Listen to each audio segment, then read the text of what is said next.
Hola niños, ¿cómo están? Les habla su profesora Cecilia Ríos Garavito y el día de hoy vamos a estudiar un tema muy importante que tiene que ver con los elementos químicos. ¿Cuál es? La tabla periódica. ¿Pero qué es la tabla periódica? La tabla periódica es un instrumento muy importante porque ordena todos los elementos químicos que están justamente en la naturaleza, de acuerdo a su número atómico y de acuerdo a sus propiedades, tanto físicas como químicas. Entonces, hoy día justamente vamos a hablar sobre ella.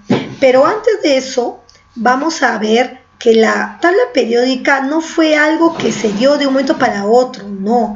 Fueron muchísimos años para que personajes muy importantes, químicos muy importantes, fueran ordenando sistemáticamente toda la información de acuerdo a las propiedades físicas y químicas que presentan los elementos químicos. Así que vamos a comenzar.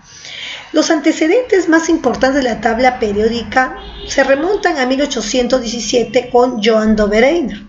Johann Dobereiner fue un químico que clasificó y los agrupó de 3 en 3 a los elementos químicos. A este grupo de 3 le denominó triadas. Los elementos de cada triada tenían propiedades químicas similares, ¿sí? Es decir, que los agrupó de acuerdo a sus propiedades químicas.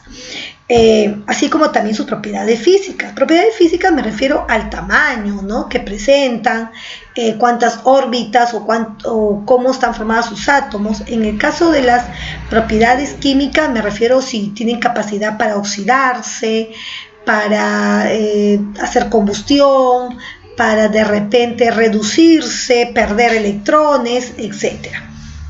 Entonces Johann Dobereiner clasificó a los elementos químicos en un grupo de 3, cada 3, llamadas triadas.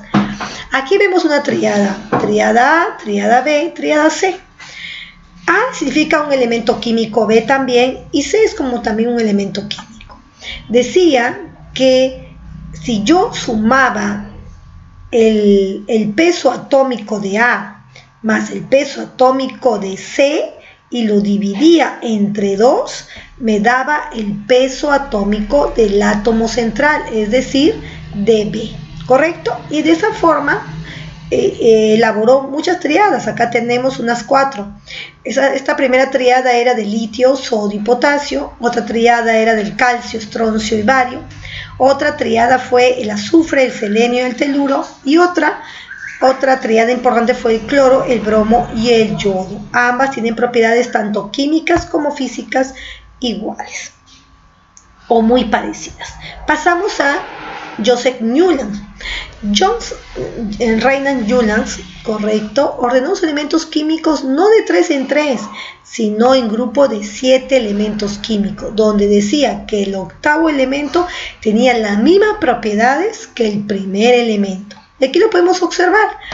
El primer elemento es el hidrógeno. Si contabilizamos el octavo elemento a partir del hidrógeno, sería ya 2, 3, 4, 5, 6, 7 y el octavo sería el flúor. El flúor decía que tenía las mismas propiedades que el hidrógeno, ¿correcto?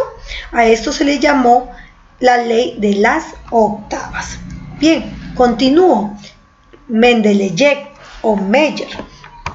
Mendeleev o Meyer publicó su primera tabla periódica denominada la tabla periódica de los elementos químicos. Mendeleev se basó más que todo en sus propiedades químicas, ¿sí?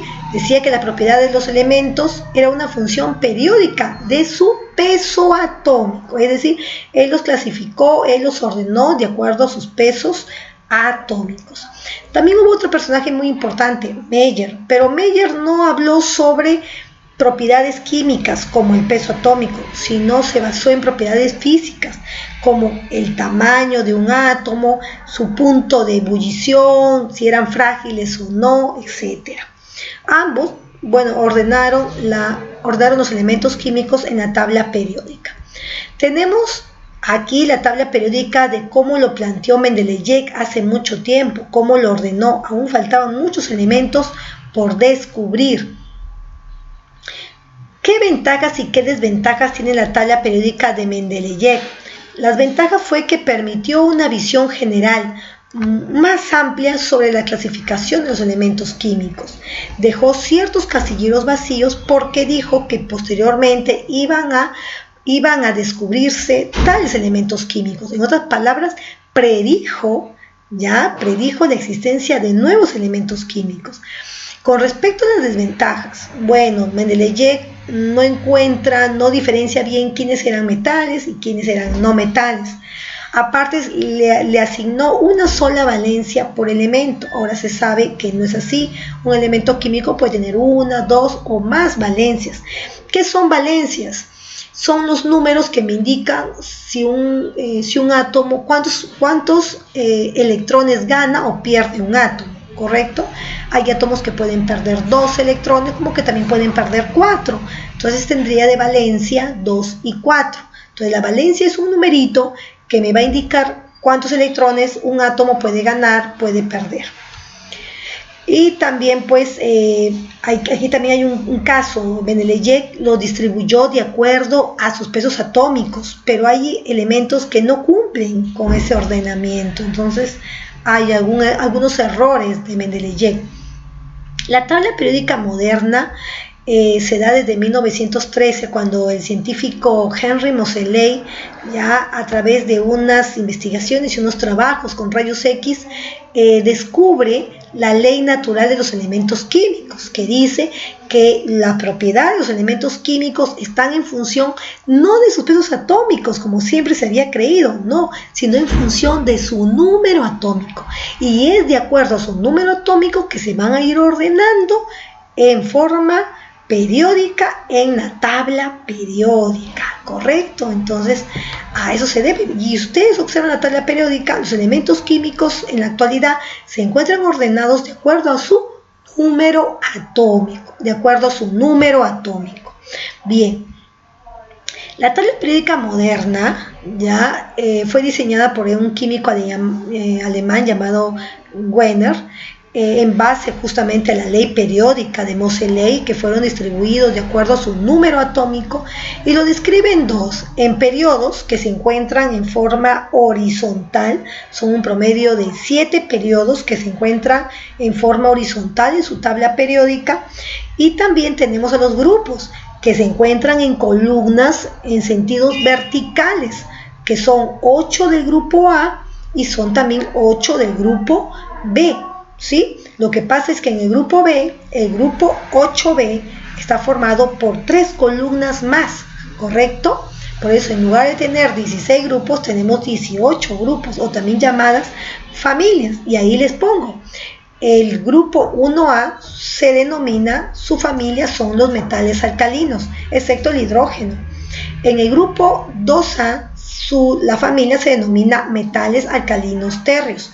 En el grupo 3A, su familia son los boroides, o también llamados térreos. En el grupo 4A se denominan carbonoides. En el grupo 5A se denominan nitrogenoides. En el grupo 6A se denominan anfígenos o calcógenos. Y en el grupo 7A se denominan halógenos. El grupo 8A, llamados también gases nobles, son los que, excepto el hidrógeno, excepto el helio, se encuentran en la parte derecha de la tabla periódica.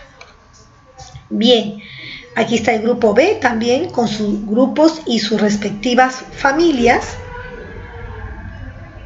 Y aquí observamos toda la tabla periódica de los elementos químicos que miren todos los elementos químicos que se han ido descubriendo hasta la actualidad, ¿no? Bastantes, más de 118 elementos químicos, y se van a ir descubriendo cada vez más. Bien, ¿cómo se clasifican los elementos químicos? Bueno, según su origen se pueden clasificar en naturales o artificiales. Naturales son aquellos que se encuentran en la naturaleza, pero los artificiales son aquellos que han sido creados en un laboratorio por el hombre. Ahora, según sus propiedades, los elementos químicos se pueden clasificar en metales, aquellos que tienen un brillo metálico, son buenos conductores de la corriente eléctrica. Los no metales, que no tienen un brillo y que no son buenos conductores de la corriente eléctrica. Y los metaloides, que tienen una función, podría decir, mixta. A veces se comportan como metales y a veces como no metales. Y justamente allí tenemos las características más importantes de los metales, ¿sí? Y estas son las características más importantes de los no metales. ¿Sí? Los no metales suelen ser opacos, son malos conductores del calor y la electricidad, no son dúctiles, es decir, no tienen la capacidad de convertirse en hilos muy delgados ni en placas muy finas. Son mayormente quebradizos, tienen bajas densidades y a temperatura ambiente mayormente son sólidos y gaseosos. Los semimetales son 8, tanto el boro, el silicio, el germanio, el astato, el antimonio y el teluro, el polonio y el astato. Allí está. Por bloque, también lo puedo clasificar por bloques, ¿sí? Por bloque puede ser el bloque S y P, que están de color verde, se les llama elementos representativos. Y también lo puedo clasificar en el bloque D, que está de color celeste, llamados metales de transición. Y también lo puedo clasificar en el grupo F, que está en la parte baja, de color crema, llamado elementos de transición interna. Entonces, eso es todo con respecto a los elementos químicos. ¿Se dan cuenta cuántos elementos químicos hay? Hay muchísimos elementos químicos, ¿sí? Que están en la tabla periódica y que vamos a estudiar solamente los más abundantes y los más importantes.